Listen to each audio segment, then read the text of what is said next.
Hello guys, welcome back to the channel. In today's video, I'm going to show you how you can add fake rain effect to your video on InShot application.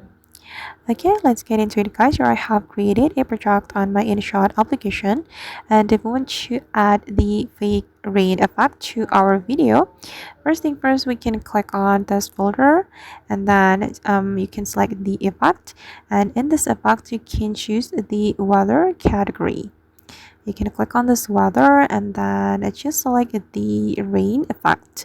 This one, you can use this rain effect to create fake rain effect to your on your video like this, and you can customize it. You can increase the value, and once you're done you just need to click on the check mark and you can make the effect align with your video, and click on the check mark again, and then this is the final result. Alright guys, so that's how we can add a fake rain effect to our video in InShot application. I hope this video will be useful for you. Thank you so much for watching and see you in the next video.